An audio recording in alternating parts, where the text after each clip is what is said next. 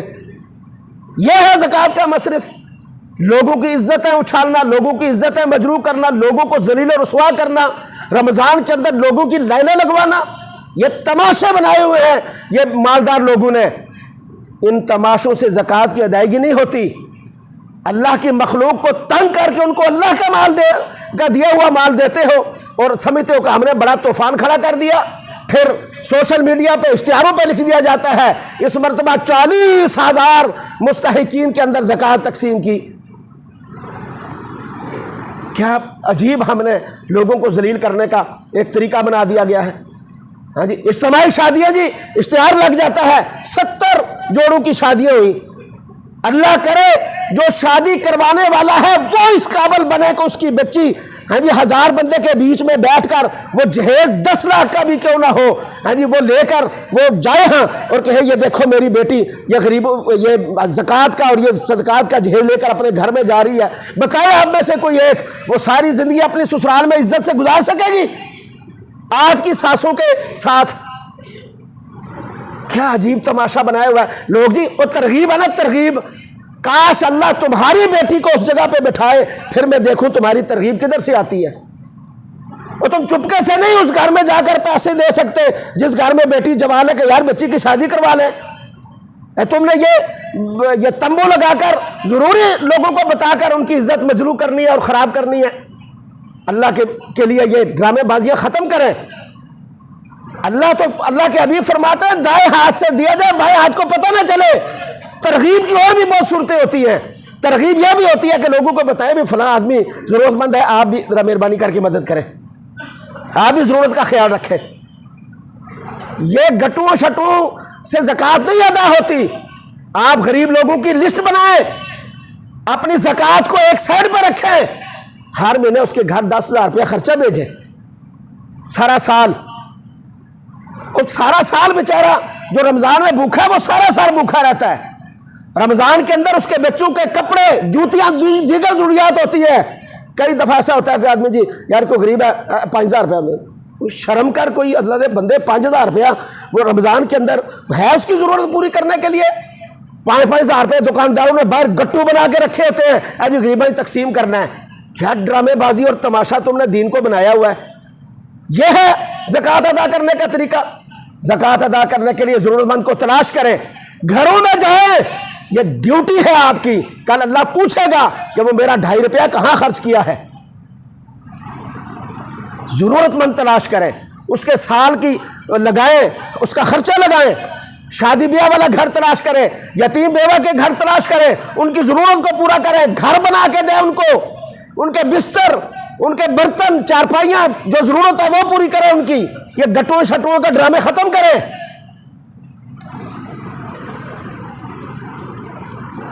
قرض دار کو تلاش کریں۔ قرآن کریم کے اندر اللہ رب العزت نے والغارمین یہ حکم دیا ہے کہ جن پر بوجھ پڑا ہوا ہے، جو بوجھ تلے دبے ہوئے ہیں، ان کے قرض اتاریں۔ اور قرآن کریم میں اللہ نے فرمایا کہ فک رقبہ،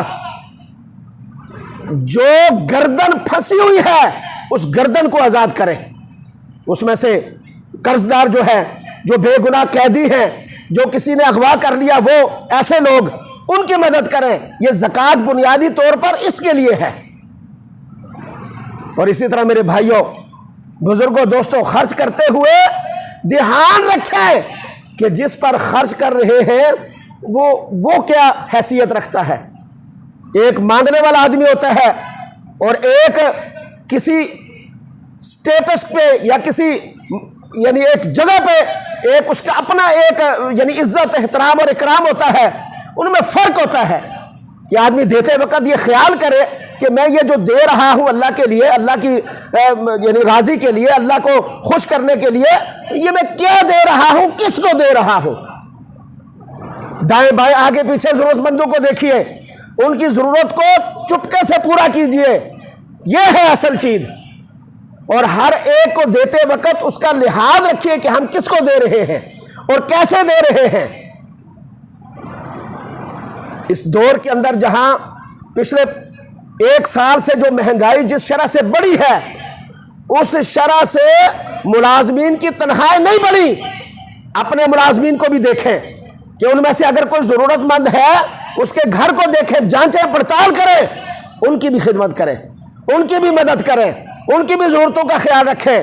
یہ گاڑیاں، بنگلے، پلازے اور یہ کروڑہا روپے کی مالیت اللہ نے جو عطا کی ہے، ایک ایک پائی کا حساب قیامت کے دن دیکھ کر روز محشر میں میدان حشر سے قدم اٹھا سکیں گے۔ کیا ملازمین کو تنخواہیں بھی ملی ہیں یا نہیں ملی؟ یہاں تو فکر ہی نہیں ہوتا کسی کو۔ جو آدمی جہاں جا رہا ہے ٹھیک ہے، دوسرے کا لحاظ ہی نہیں۔ دوسروں کا لحاظ اور خیال یہ میرے بھائیوں ان لوگوں کے ذمہ ہے جن کو اللہ تعالیٰ نے اپنی برکتوں، رحمتوں اور عنایتوں سے نوازا ہوا ہے۔ یہاں تو مہینوں مہینہ تنخواہیں نہیں دی جاتی، کسی کے کان پہ جوں نہیں رینگتی، پتہ ہی نہیں ہوتا وہ بیچارہ کھائے گا کہاں سے، پہنے گا کہاں سے، رہے گا کہاں، فکر ہی کوئی نہیں۔ ایسے دجال بن کے بیٹھے ہوئے ہیں ہاں جی کہ اللہ معاف، وہ ایک دجال آئے گا یہاں کرسی پہ دجال بیٹھا ہوا ہے۔ تو اس لیے میرے بھائیوں، اللہ رب العزت قرآن کریم میں فرماتے ہیں کہ اے میرے بندو، اللہ کے راستے میں خرچ کیا ہوا صدقہ، چاہے وہ زکوٰۃ ہو، صدقہ و خیرات ہو، پورا بدلہ اللہ تمہیں دے گا۔ خاص طور پر جو دین کے داعی ہیں، جو دین کا کام کرنے والے ہیں، وہ زیادہ مستحق ہوتے ہیں۔ قرآن کریم اللہ رب العزت نے فرمایا للذین احسنوا فی سبیل اللہ، وہ لوگ جو اللہ کے راستے میں بند کر دیے گئے ہیں، جو آپ کی مسجدوں کے خدمت گزار ہیں، جو مدارس کے اندر ہیں، جو دیگر ایسے دینی کام کر رہے ہیں کہ وہ دین کا کام کرنے کے لیے اپنا کاروبار نہیں کر سکتے، اور اگر وہ کاروبار کرنے لگ جائیں تو تمہارے بچے جن تک یہ دین پہنچ رہا ہے وہ اس سے بھی محروم ہو جائیں۔ یہ تمہاری نمازوں کا خیال، تمہاری مساجد کی صفائی اور مساجد کی دیگر جو ضروریات کا خیال، لا یستطیعون ضربا فی الارض، وہ زمین کے اندر پھر کے کاروبار نہیں کرتے، کیونکہ اگر کاروبار کریں گے دین کا کام کون کرے گا؟ وہ دین کا کام نہیں کر سکتے۔ یحسبہم الجاہل اغنیاء من التعفف، ناواقف، توجہ کیجئے گا بس آخری بات، ناواقف، جاہل سے مراد ناواقف، ناسمجھ لوگ ان کی ظاہری ٹیپ ٹاپ دیکھ کر سمجھتے ہیں تو بڑا مال والا ہے، یہ کو بڑا پیسہ ہے، یہ کو بڑا کچھ ہے ہاں جی۔ اغنیاء من التعفف، وہ ظاہری، اس کی جو ظاہری سیرت ہوتی ہے اس کو دیکھ کر سمجھتا ہے تو بڑا مالدار ہے، بڑا پیسے والا ہے۔ تعرفہم بسیماہم لا یسألون الناس الحافا، لیکن وہ پہچانے جاتے ہیں کہ وہ واقعی ضرورت مند ہیں اور وہ لپٹ کر چمٹ کر لوگوں سے نہیں مانگتے، لیکن پتہ چل جاتا ہے کہ یہ مقروض ہوں گے، یہ ضرورت مند ہوں گے، ان کی کوئی نہ کوئی ضرورت ہوگی۔ اللہ کیا فرماتے ہیں آگے، وَمَا تُنْفِقُوا مِنْ خَيْرٍ، ان لوگوں پر جو مال خرچ کرے گا خیر میں سے، ان پر مال خرچ کرنا یہ خیر کا ذریعہ اور سبب ہے، اور اس پر اللہ نے یہ نہیں کہا کہ انہیں جنت ملے گی، انہیں اتنے فیصد ملے گا، انہیں یہ ملے گا وہ ملے گا، اس پر اللہ نے کہا فَإِنَّ اللَّهَ بِهِ عَلِيمٌ، ان لوگوں کو کیا ملے گا اسے صرف اللہ ہی جانتا ہے، ان لوگوں کو کیا ملے گا بدلے میں اسے صرف اللہ ہی جانتا ہے۔ اس لیے میرے بھائیوں، اللہ کے راستے میں دیتے وقت اللہ اور اس کے رسول صلی اللہ علیہ وسلم کے احکامات کی پیروی کرتے ہوئے مال خرچ کریں گے تو یہ باعث رحمت اور برکت بنے گا۔ جو کہا سنا اللہ اس پر عمل کی توفیق نصیب فرمائے۔ وما الا البلاغ، سنت ادا کر لیجئے۔